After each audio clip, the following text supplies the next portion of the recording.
Chapter 6, Formula for Fear. When Captain Quelch had gone, Mr. Carriquazian asked the Rose why her words had so hurt their visitor. "He has no soul of his own," she said. "He must leech from others. For all his fine words, he is a scavenger, like any who sail with the Singularity. They have no business here. They grow too bold. They are attracted by death. They are carrion. This planet is near its end, I think." Jack Carriquazian was taken back by her venomous eloquence. "He is your enemy, then?" "He has made himself my enemy. I sought no quarrel with Captain Quelch or his damned twin." "There are two of them." "Two? Oh no, Jack, more than two. We will take that in its best order, shall we? Synchronization is the key to harmonic scale, like putting each line in play. Believe me, Jack, our pasatiempo there is easier than any ordinary day's game of pretty beginners at the terminal. It's only that the stakes are different." "Are they all white, like Quelch, those we play against?" "Some aren't, but they happen to be people who elected to make themselves conquerors of the second ether. The rest of us were merely glad to be granted its beauty." "What's wrong with them wanting to conquer you?" Jack Carriquazian felt antagonism. "Do you not represent chaos and the destruction of all sentience? Does not the Singularity represent law and a secure, simple, predictable society unthreatened by chance? What does the Singularity represent? The unromantic desires of the common folk for a hearth, a home, and children. This is the reality of the common dream which the romantic denies." "What am I to believe, Rose? Am I given no arguments that I can grasp, no familiar maps? Show me how it's played, and you know I'll join any game you like. But don't ask me to play blind, or against my own people, or against God. You won't do that, will you?"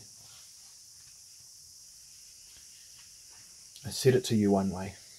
She was patient. "But I'll say it to you your way, too, if it suits you. It's an honest game I'll be offering, Jack, with honest winnings, and I promise I'll scroll the whole thing to you before I ask you to sit down at a table with me. You won't ever be playing blind, Jack." He accepted her word and considered the events. Somehow Captain Quelch's visit had confirmed an instinctive understanding that Jack Carriquazian's interests were linked with those of the Rose. Quelch represented something cold and loathsome in the lower levels of the human psyche, something greedy and unwholesome, something devolving, which served only the cause of the old hunter, which eternally plotted the reduction and ultimate destruction of the human spirit. "Why did you not tell me more of this earlier, Rose?" he said. "I could reasonably suspect manipulation on your part. I am averse to being manipulated. If you say your game is straight, I'll take your word, but I'll admit I'm having trouble doing it." "It gives me trouble keeping my oath," she says. "I keep it anyway." "I was waiting for my Sam Oakenhurst to arrive so he might tell you in words you'd best understand. I'm not keeping secrets from you that will affect your actions, Jack, I promise. You can decide each play as we go. I don't even ask you to commit to the game of time. No mortal soul could reasonably do that for long. To guard against insanity, we play together and we play in turns, and we make ourselves forget that we play at all. Don't pity yourself too profoundly, my dear. At least your true love's safe and sound, while I've no notion who or what has claimed the soul of mine." He was grateful for the reminder of his manners. He had been ungentlemanly. He would advertise his petty feelings no longer.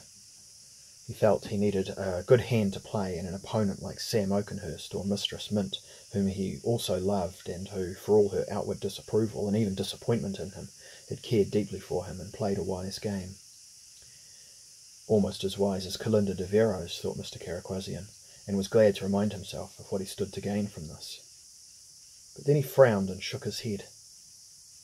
Mistress Mint. Surely she had been nothing more than his invention in a long game of Bluff the Shades he had played in Alexandria, even before he took the schooner for Atlantic City. For the first time since he had put himself in the Rose's hands, Jack Carriquazian became afraid. Chapter 7. Sky Pilot Cowboy. Sam Oakenhurst met Jack Caraquasian on Goodnight Street, just below the old covered Marche Blanc, where few respectable people ever ventured, even in New Orleans. It was where the whiteys found their whores. Daylight murder had become common above Rampart. The curfew applied even at these edges of the quarter. "You're looking well, Jack," said Sam Oakenhurst. "Your old self." "I'm feeling it, Sam." Mr. Oakenhurst's irony, if that is what it was, he offered without inflection. His face was changed beyond recognition. He held out a hand.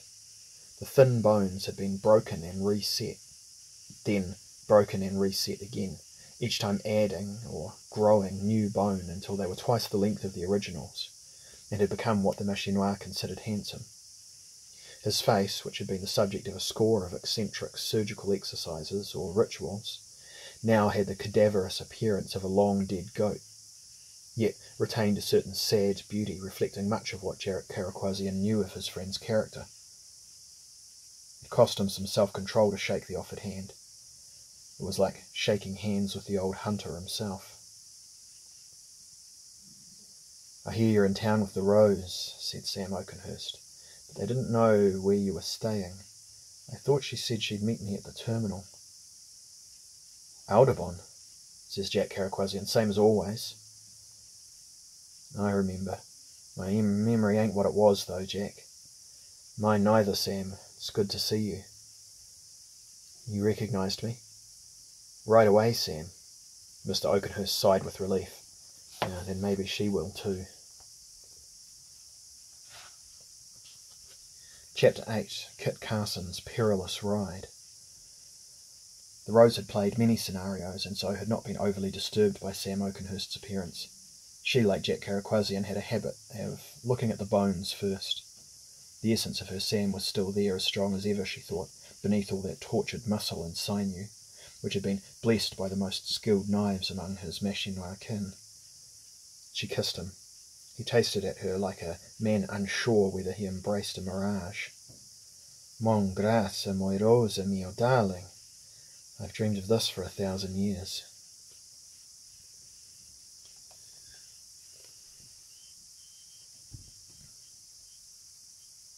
Jack Caraquasian went into the courtyard to stand by the old fountain which had always been dry. He lit a rare Romeo e Julieta, and looking up, searching among the heavy hot clouds for the stars, New Orleans gave him the shivers. Outside, the Mechanish squeaked and gibbered, parting the crusty smoke and uttering that foul, flowing green viscous stuff they used for light. Jack Caraquasian was glad he had eaten little and early. It was impossibly hard to make sense of the events of the last hours. "O Piero, mon brave mon beau," sang the Rose, and Jack Caraquasian was reminded how he had meant to come to Calinda de Vero purified by some spectacular heroism, some deed of mighty self-sacrifice.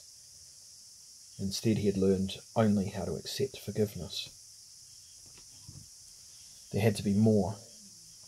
He would earn her love, he thought. In his heart he already knew that love is rarely earned, but given freely and without hesitation, one soul to another with little logic or sense. It was for love of himself that he yearned for heroism. He was reminded of his purpose in being here, of what Calinda de Vero had offered if he followed the Rose, and his warmth towards Captain Von Beck grew stronger again.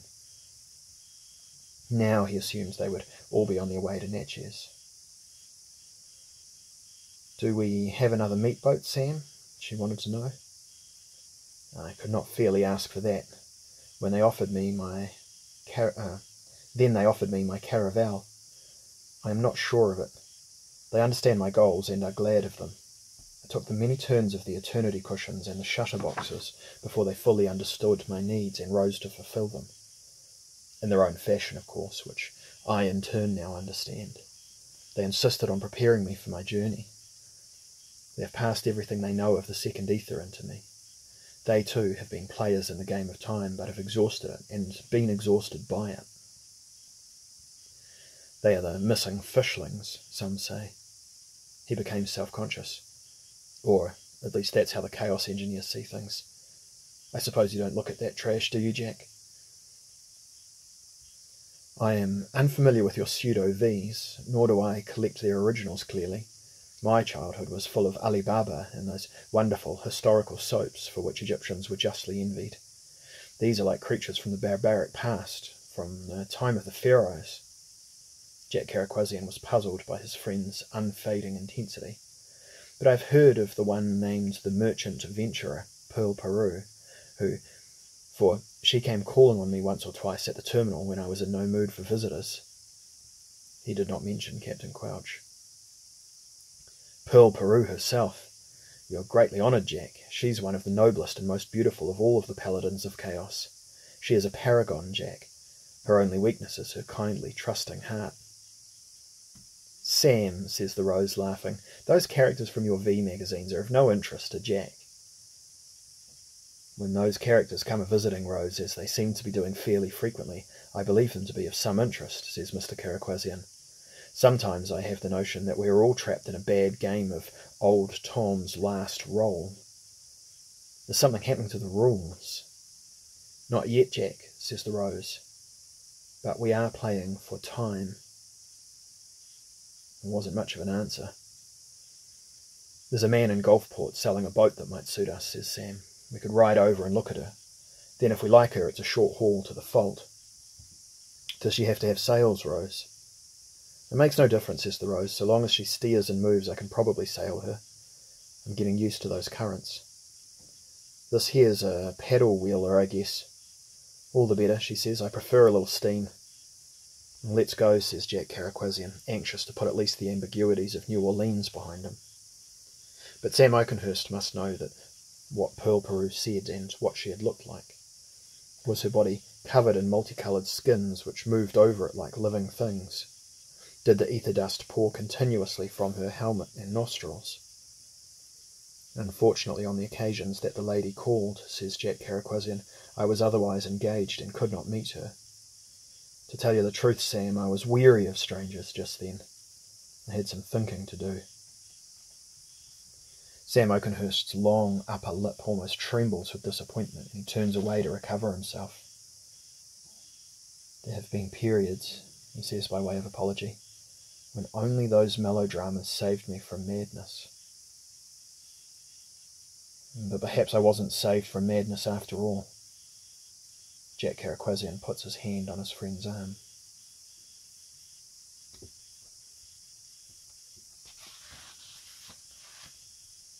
Chapter 9. Pilgrim from Tombstone. Boudreaux Ramsden was surprised when the three returned to the terminal cafe and sat down at the back bar near the stage. It's a real pretty boat, he said. What you mean to do with her out this way, mon amies? He was nervous. It was his nature to create as much stability on his premises as was possible, and he disliked talk of expeditions into the Fault. He had already heard a version of Sam Oakenhurst's voyage into Ketchup Cove. He desired no trouble of that sort. You staying long, Jack? He wanted to know. Not long, said Mr. Caraquasian, and made a reassuring gesture. We ain't going through the Fault now. We're going back up to the river. There's been a change of ideas. Somehow the Machinois had contacted Sam Oakenhurst on the journey from Gulfport and warned them that the Fault was now dangerous to them. A kind of trap, they said. They had advised the trio to take the big flat-bottomed double-wheeler upriver and sail her to St. Louis, where they would find an entrance to the second ether which would accept the boat, La Perle du Suède, whose wheel the Rose had quickly mastered. So there she was, freshly painted, moored beside the terminal where the old pier once stood, while Boudreaux Ramsden, learning the good news that they were going on, welcomed them loudly with generous relief. He offered them his best. He had a new cook from the city who would work only in the dark. He's blind, mon Dieu, and ugly, pouf, Mama del God. But it is pure Cajunish. You'll take some sup, mes amigos.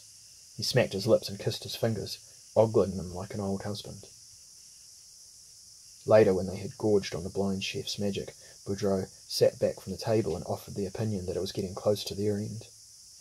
Either that or we're going to be free again. What you think, Jack? Free again, says Mr. Caraquasian. Free at last. What's the point of expecting anything else? Well, that's you, Jack, but my guess is it's finis this time. Mr. Caraquesian shrugged. He had taken liberally from the Frum. Who knows, mon ami? Dansons, dansons. Make that squeeze box stir us all, mes amigos. Hola, Patrick, the antelope upon your auto harp, if you please.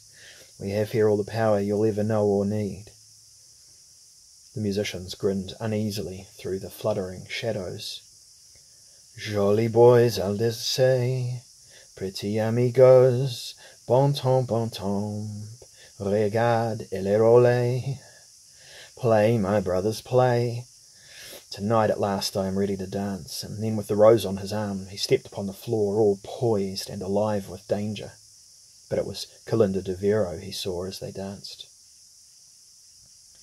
God is life ruled by a moral principle, and the devil is death ruled by mere appetite, says Jack Caraquesian to Kalinda de Vero. There are, however, many states between the god and the devil. They dance together on the deck of the Étoile du Memphis, while Mr. Piter plays dobro and guitar and Sweet Steve. The blind kiddykin runs his ghostly fingers over the buttons of his snaking squeeze box, playing all the grand old two-steps. Kalinda de Vero sings in his ear, "Oh joyeux embracero, mon beau, mon brave," dancing till the end of time. And there would never be, could never be, another Jack Caraquesian, she sings. Her Jack Caraquesian. He hunts for souls, says Jack. He hunts for yours and mine, that's what he feeds on. And the night currents of the Mississippi swim in the guttering lamps of the boat and reflect the mosquito candles in their little glass cages, dissipating the shadows of passengers taking an evening promenade as their great paddles lazily push them upriver. The pilot calls a halloo to invisible acquaintances along the sandbars. The boat heads for the broader waters above Oak Tree. Bats swarm suddenly in the darkening air, fleetingly framed against the great round disk of a sun bleeding like a ruby into a horizon where cypresses and pines in silhouette seem to spell a prophecy in an unknown alphabet, stinking of some richer yesterday. And when the dancing was done, they had taken their own stroll upon the deck, passing Oak Tree Levee, invisible to port, and hearing the Whiteys singing plaintive laments of wounded pride and cheating lovers, of lost power and paradise to the strumming of primitive guitars. She had been moved by the sadness of the sound, that constant underlying elegy of defeat, and had wept for a moment before embracing him. It is the first time Boudreaux Ramsardine has seen any of the three on the floor. He is surprised at what graceful dancers they all are.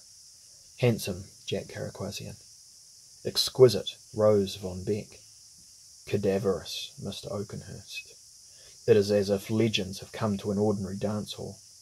But other dancers are inhibited not by the skill of the three Huguadors, but by the willingness of myths to take the common floor. Eventually the music recovered its confidence, and the fiddle player came in. The ope grew thick, and measures became familiar in spite of the flourishes. The others returned to the dance until all were making their wild points and elaborate turns amongst those terrible shadows, leaping as the flames of the fault leapt, uncertain and unafraid. Only when the dancing went on without cease did Boudreaux come to realise that this was their true farewell. It was, he guessed, how they honoured him. They were making the most of their days of life. When they went back to the boat, they would begin a voyage from which, no matter what else occurred, they would never return.